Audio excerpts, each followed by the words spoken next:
أعوذ بالله من الشيطان الرجيم. بسم الله الرحمن الرحيم. الحمد لله رب العالمين،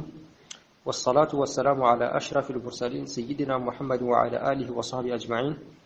ربنا آتنا في الدنيا حسنة وفي الآخرة حسنة وقنا عذاب النار. اللهم علمنا ما جهلنا وانفعنا بما علمتنا وزدنا علما ونورا ويقينا، اللهم آمين. اللهم وفقنا بمنك للصواب. توبا missiribah groupe mo ambe bela jelen fo ambe do ke aw yambe do ni aw fe karamo an illa melkelaw ala ka ambe sawaba ya rabbi, ala ka kuna jia ya rabbi, ala ka kuna jia, ala ka labanya ya rabbi, ala ka labanya. مقدمة العزية الباب الثالث في الزكاة. نيا مقدمة العزية نيا باب السبناي. باب فلو حكم السنياكا. باب فلانا حكم بي أيوا سليكا. ما نيا باب السبناي. نيا باب السبناي أيوا ويجاي. جاga Islamia josin durna ndodo aywa Islamia josin duru ododo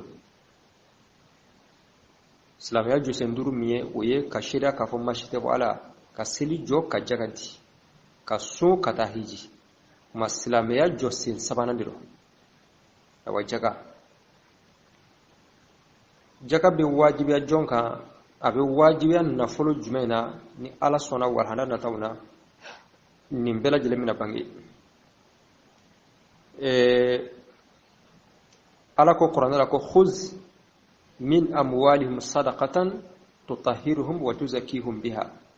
wa salli alaihim inna salawatika sakanun lahum.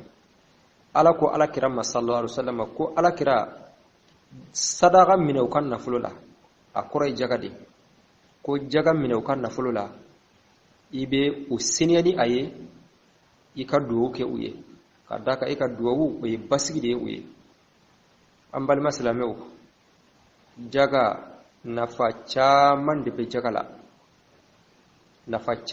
jagala islame mini hakilu to jagala ka jaga bo nafa chama de bala an nafa do ye ibe alaka jensoro harna danoma parce que ala mana fenki ka ika wajibi niyo ke okuma harna dano dima jagan na fado tuguni abeke sabuye ka jon seniya kiyere seniya ka bo junubula ki kan na folo seniya abeke sabuye ka barka do na folo la abeke sabuye kan na folo tanga abeke sabuye ka bakhiliya bo iduskona abeke sabuye fantawmbe aywa juguya min taka wartigi segere jaga bo be ke sabu ye ka ikishoma jaga bo anafaka chane anafaka chakuju wa jaga bo baliya fana kololo badi bala jaga bo baliya kololo do jume juguya be do mo ni nyonje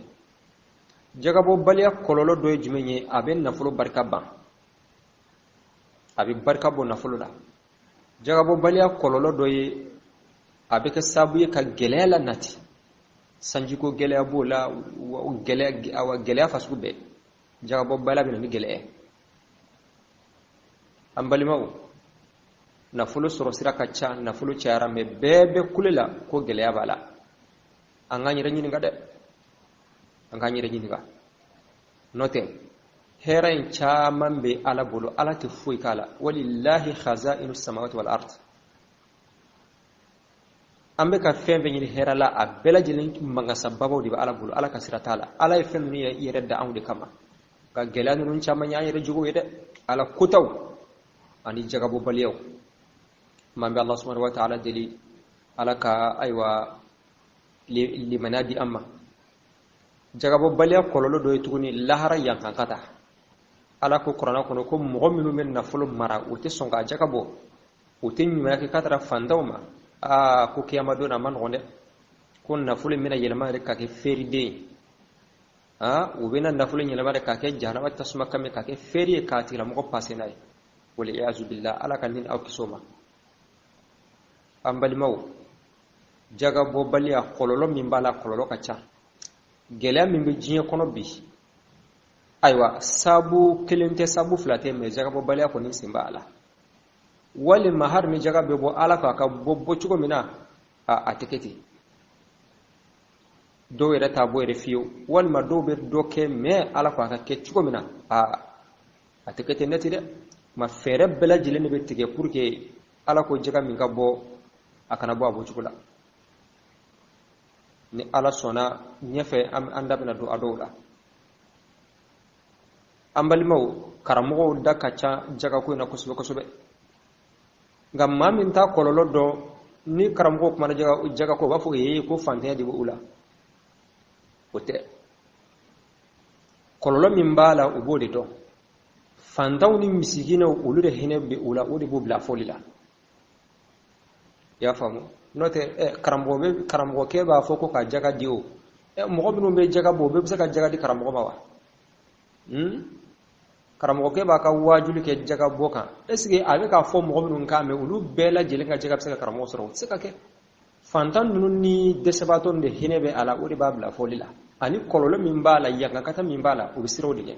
parce que na yanga kata na mashiba na karamogo ira buta sorala donc na madame lula uri bubla folila de donc mambe Allah subhanahu wa ta'ala deli ala kambe sabama hari ni ajetemne ala yimmantondo halaki ka daka kuti sumalke fenda ala yimmantondo halaki ka daka kuti sumalke fenda fa nuye sugoro pese be garamu ndamata boala nuye fem pese ube doni boala ala yimmantondo takyo kama jango sa ala wari dema ala ko kane hake boala ko di fantama ebe ofisa fantama no kololona na dongoro fantandu dese bato ni fantaw wallahi oluko kabu ala bolo ka se digiri mima namba don antu joka hakela mawo manibe fe taka chin sur place fantaw ni dese bato fantaw ni dese bato ka blelu contrôle laban ateme be talahara donc ala kan kisi kantanga okmambe Allah subhanahu wa ta'ala dili alaka ambe sabama ya rabbi anga foto nanga kitab bela jilena ako babu ne babu ye al babu salisu babu sabana fi zakati jagala wa hiya ko jaga ibaratun fasardo amalin makhsusin kabo nafulu kerkerelima man nafura jaga wa jaga akorde nafulu dore do nafulu kerkerele nafulu kerekerelendo yu'khazu uba mine min malin makhsusin nafulu kerekerelena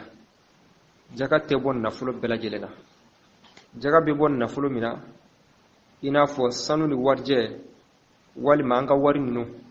biye minu bo place la ani sokono bagaw no ye nyameni mishi ani bagamise sagani ba ani senege fion ya famu ani ona nyona wal ma urudu tijara jago ke minan aywa kuma ni ala sona abina kuma dum beka idha balagha qadran nasira hakama makhsusan hakekirele ka foni jaga bini nafulu bibulu fana dron abana jaga bibo ay hake do ribi ala akira bagan sawa akira seneke fin sawa akira nafulu ire sawa hake do be no nasiru ma iba jagabo abi foma kun nisabu fi zamanin makhsusin wati kirangiranina ka fo fana ni wati miyen jambe a jagabo ayo fanate wati do de bala akanga be odila o yesanyi le bali wa yusrafu ube jaga yelema wal mawbe jaga do fi jihatin makhsusatin yoro kirangiranun dila ka fo fana ni nga jaga bonni yoro mi njamba ni ma mi njamba doma yoro mi mana njamba doyi ote ala yoro kirangirelen ndo de fo jaga kanga do odila o ba fo mako masarifu zakati jaga do yoro na fo ala yufo qur'ana kono aywa ala sona na sira yoro ma abena wala man ninde jagay hake do abe bon na fulodo de la nasira hake doma wati kerengere ndola abe di fana mo minnu ma abe do yoro minnu na o kerkereleno jaga be wajibiya jonka ako tajibu jaga be wajibiya ala la hurri horondeka sharia ka jon jaga te wajibiya aleka parce que ale na kan nafulo o belajile make de tay ale na bulula fem belajile make de tay o kuma war min bale bulata te nay make jaddu mina abe aminala mais o ye sharia ka jon de la da jon kote la da jon kote comme anga sisan jonino ulu kote ulu kan nafulo tay yatasarrafuna fi milkihim kama yashaun ulu ka ko belajile be wire ulu kan nafulo jagabe ala nayi shartu da farala al muslimi ni islamedo kafiri ala magote ale ka batula madama kato kafiyaka o kama jagama nyina lefe fa ka soro islame zakaran kana akira ceyewa au unsa wal makira musuyewa ma jaga wajibiya ceyani musuya taala abi wajibiya ce ka cugumina abi wajibiya musu ka cugumina ko cugokelena nin nafulo babulu shartu nunu mara dafa saghiran akira demsenewa au kabiran wal makira balughiwa demseni nin nafulo babulu demsente mukallafiye alaka jago yata alaka menin nafulo babulu nafulo ni fantan ka hakke be ala o kuma mo min be aka abe mo min kam marala ni o yaka waliwe ma wajibi do o kan nafulo njagabo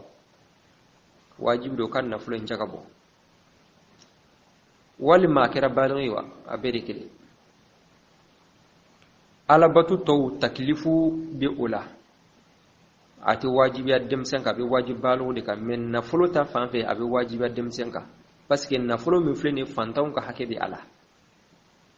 ma jaga dunun be nafulo yere de la fantaw ka hake de bala o kuma be mo min bolo te laje abe demsen de bolowa abe ma qurba de bolowa abe kele aqilan akira hakili maywa aw ghayrahu walima hakili mate ana hakili be nyan fe sawa ana hakili te nyan fe sawa madama ni nafulo ko ni yenni sabu bo shartu dafara hukuma fanton ka hakibe nafulo ina ma binafo abe nafulo rede nofe jagabe wajibi an nafulo shartu do be no dafara nafulo la jagabe wajibi ala hukuma ati telaje dem senani balugya wal makafana hakili be nyofe wal makafana hakili te nyofe akage salame dro naam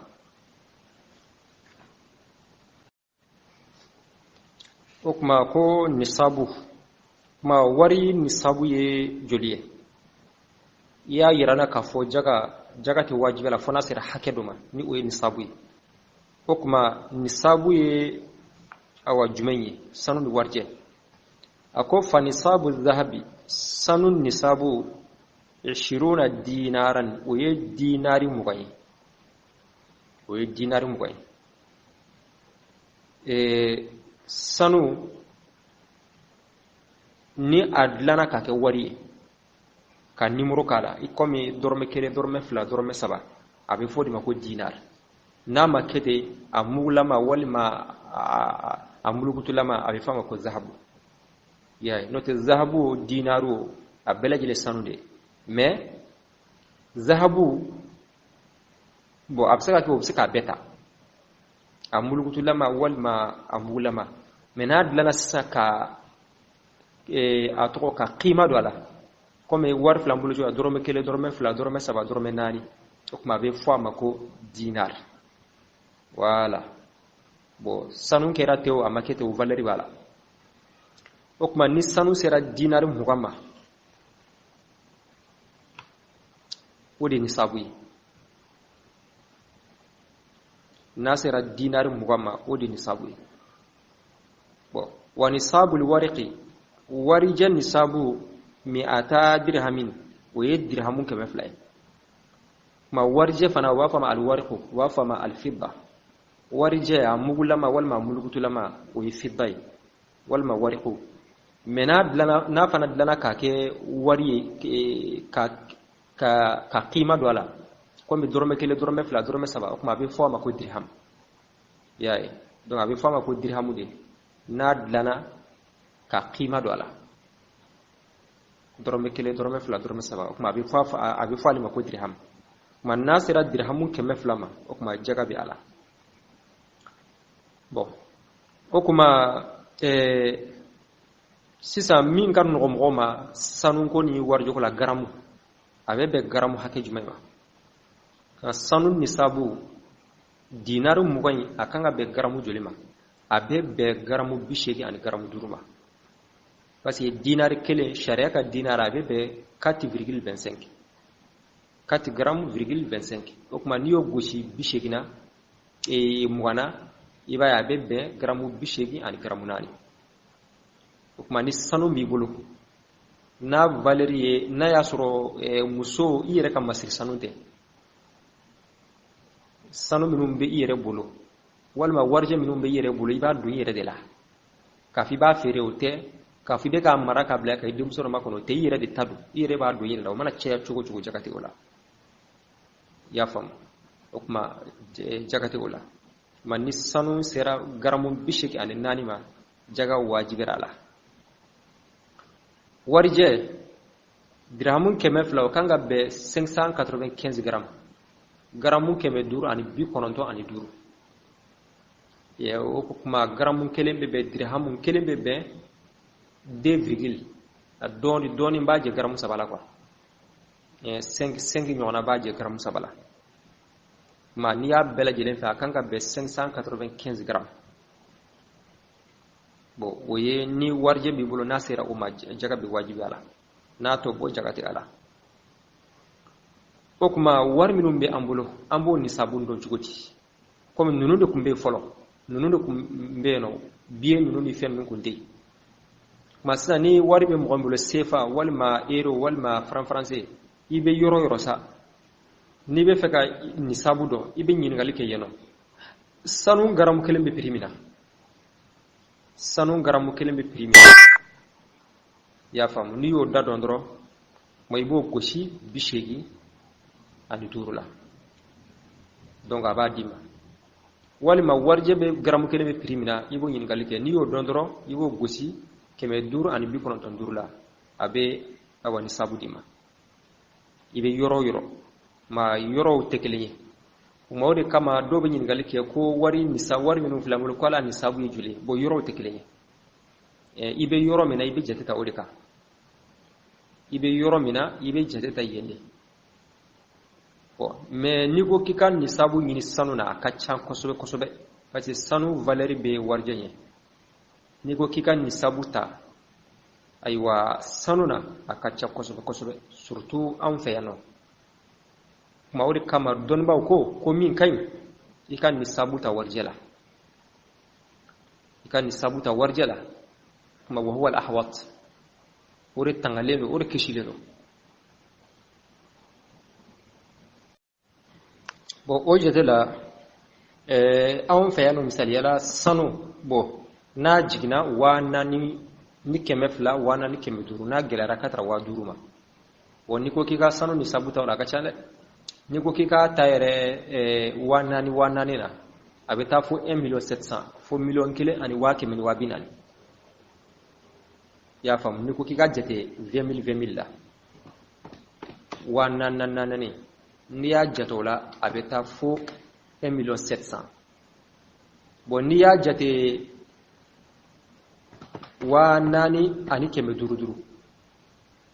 no ye 22,500 ni ya taula abeta fo 1,900,000 et quelque wa keme bishegin ko mais ni ko ya jate wa duduru yer ko abeta fo 2 millions et quelque ya bo akacha ko jugu ni ko iben ni sabuta sanna be ele sambe ko jugu mais ni ya ta warjala bo peut-être wa bi woron no parce que sanu garam wa fe wati dola an fe malla wati do wa fa keme wati do wa fa keme muka bon ni ko kikan ni sabuta wala wa bi woro doni kaje wal ma wa doni mbe aka yayi kuma kan ni sabuta wala bon nasro keme do akanga ke wa bi woro keme duru de baje wa bi woro keme duru kaje yayi parce que anko 595 grammes keme duru ani bi kono don duru niyo gosi keme la okuma kanga ke yaay wa 297 500 yaay donc keme duru de baje wa bi worla may kan misabuta sanuna warjala wode kanyikata me kata sanuna ibe doni mimbo ate fo ciyi abe barka de do kana fulula ibe doni mimbo abe barka de do kana fulula naam ala kambe sawbama okuma ni mo min kan na fulo ni sabubo an flekan hakimi fo kuma jume be wajibiya ako wal wajibi fi zalika ula rubul ushri ko yeklance tan nani nay ka klatanye ka kelenta la ko flan nani awan nani rubul ushri yedi klance tana fana klance nani na iba klatanye ka kelenta wala ko fana klan nani ka kelenta wala udi jagay pourcentage la jagabe be 2% de ma ya 2% walma 2,5 pourcentage la ya bo ya jaga alama gelanka de alama gelanka ganna fulu kadi ni jaga borana chara na farla nyoga ibai absna ka cey mikro awa iblis bi waswas ka ibala dilila marubulu shiri pour que kan noya tukuni ibse ka a diviser par 40 na yije ba kala tanye ka kelen tawla ko kala nani ka kelen tawla odi jagay na yije fara pour que kan noya do rebisna ka diviser par 40 oni rubuli ushuru bekeli ba kala binani ani rubuli shuru bela jelen kelenye misali yala wafla ni ko ka wafla jaga bo misali yala o kanga be ni wafla kala tanye do keme ni keme kla nani mwanduru ke wafla jaga muga an duru de turame muga an duru odi wafla jaga wala ni misale quoi wal ma ni 10000 divisé dron il est 10000 divisé aywa par 40 yaay abe akada yaay abe biduru le dima yaay 10000 aywa ni a divisé par 40 il va que la binanje donc 250 ayanko wa fla jaga bebe biduru dema dorme biduru parce que ni wa fla kla tanye o ekeme fla de ni ekeme fla kla ni ekeme fla kla nani o biduru de mugan duru o wa kla jaga abe haketo mugan duru o wa kla ne jaga ni wa kla tanye o ekeme ni ekeme kla nani o mugan duru naam mais wafla takkan ke 250 to iba kla tanye ka kelen tawla ko kla nani ka kelen tawla walma ibisna ka monta mbela jelen diviser par 40 iba kla binani dron donc abi jaga dima donc ode rubul ushri ya mambe Allah subhanahu wa ta'ala dili alaka afamu chugman di amma ma idha balagha hawlan kamilan nasira sanda falima nay sanda faybulo ikan nafulo dafaran iyen nafulo yinen damere domino tede ikan nafulo dafaran ni sabula domina nasu dibo dondo misali yala ikan nafulo wa bi woro soro domina ibo dondo akira kalo mina wal ma bi kira kalo mina ibo kalo do ko ma bi hakilto o de la sanwo sanni o kalo insera ibi kan nafulo jagabo ma fembe mana farakan sa ko ma wodi beke ikan nafulo san ele mai ma san ele ma korote ka fo awa December walima ayi san ele ma to yede wodi kama jagabo wati te ko mi mo ka lada ko ni mbola do bulta ke ni to kalo yele mara do ba to samana yele ma do ba ke ni arabu franfi sama yele ma no te jagabo wati te jagabi bo san kalo tan fla do ko awani kalo mbeke do tay kalo kura beke do tay kalo kura ko fe beke do tay iyere kan na fulu dafaran ni sabula samina de o san yele ma de ika jagabo wati okma ni mo min to don aywa e hakilte ola ka fo ne kan na fulo dafara ni sabula kalo minan neto don okuma ibe kalo do jetemine aywa ko kika aywa sanyele mai ibe kalo do jetemine ko kika sanyele mai naam ako wa وكان أكاسر فنا نفلون كرا ملكا مرالية كاملا مرالي دفلي أكاسر نفلون ييرا دي تاي مغوتاته أكاسر ييرا دي تدو ييرا تدو فنا تدو أدفلينو ناسو ييرا كان نفلو تي كومي دوري كان نفلو كالفالين بلا وجاكتي إكا وجاكا بي أتيكلا مغوي ييرا دي بلو ناسو نفلو توموني فنا دو يي نفلو دو تومو يبكا تيغيني وجاكا مانيني فيه walima aywa dokan nafulon trakilembe ibulo o jaga ma nyini fe ni o jaga yere bo yala mukede ikanga sikati gimari walima jonga nafulo o fana ka nafulo ta tay o makede tay jaga ma nyino fe o na nyono bo har ni yere kan nafulo do fa ka soro marle dafale no komi nafulo be bulo mi abe jurula abe na soro wa tina soro wa itado kuma o jaga ma nyini fe o jaga manyini fe ni o soro domina ibe ay wasoro ka a jagabo ko min ala sona amano ulu deta nyefe ma mundo koso alay nisabudu nafulo la ka fon nafulo jagate wajiba nafulo te fona sirani hakema ka hakedo préciser ni nafulo sero ma jagabe wajibi ala namba fo ko nisabu o hikma jumeye ala be fen feke atake te gwansa bo ka fo fana bo ni hari kan nafulo mana bo a jagate nyini fe fa ka sankele da fay bulo adda fale munde la ala yo oke ala be fen feke ke kuni be ala yen nisabu fo ni kan nafulo seroma parce que jagabe wajiba mo ka mo mi mese ayre korodi mo mi sera ayre koro o kuma ifana ka doke maado yi ma ala flaka hake min foni ni sabula akira nafulo taywa akira bagawn taywa ni mo min kan nafulo masse uma sharia ba yi ina fo karsa e masira korfolo be ni kan nafulo ma fen sera ni sabuma o koro isiri da koro kuma ifana ka doke doy bo ni nafulo yo boyere fana a jakati snaka wajibiyate ne sharia bi nyama flaka sangele makono a karsa kona kan nafulo siran hakema mi har sanga laje na yasuru nafulo marabadu absika nafulo marawal manati se kamara ango don folo ma sharabi kalukilendi sangilendi ma no sangilen sira kasro nafulo ndafalo ni sabula wal ma do refaralaka ma sharaba fo a vraiment ni misaire kro et puis ni misaka nafulo mara okuma eka hiddoke fandawi a hikima yudi ma bi Allah subhanahu wa ta'ala dili ala kambe sawbama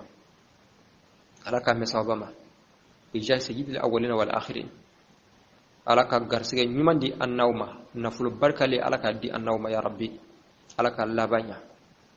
ala ka garsigo foni ala ka hamra ko no ya rabbi gelabe mama ka ala ka gelayen wuli allahumma amin allahumma salli ala sayyidina muhammad wa ala ali sayyidina muhammad wa sallim man nunkunye nyeblay inshallah ne faslu folo ina ala sona e wala nan natanambe temenay الباب الثالث كان باب سكن في الزكاة جكندي وهي جكا عبارة فسراني عمال مخصوص بكن نابر قرقرندي يؤخذ وارغنا من مال مخصوص بكن نابر قرقرندي إذا بلغ قدرا مخصوصا أغنك يحقق قرقرندي في زمن مخصوص وقت قرقرندي يصرف وجك اللون في جهات مخصوصة النقو بانو قرقرندي دونغا هيسو قرقرندي شريعة مغا أنت أين كنوا تجيب جكا واجبني على الحر هورين كما المسلم كان الإسلامي ذكرا كان يويوا أو أنثى والما يعلي صغيرا أن يلمني أو كبيرا والما بالغيا عاقلا حقر دوا أو غيره ما حقر تنقوي تورندي فنصاب الذهب كان النصاب 20 دينارا كان التنبيل من قله ونصاب الورق غور كل نصاب 200 درهم كان كمول درهم والواجب هم واجب في ذلك كندي ربع العشر كان التمن انتان نعتني تاني التموي نبانو تكندي لكن تاني ايوا نعتوي نبانو تكندي كن جكا اذا بلغ حولا كاملا غنك شينتي منتيا وكان ملكا يمر نقي كاملا مرنتي منتي ارنا ورغديما اللهم صل على سيدنا محمد وعلى ال سيدنا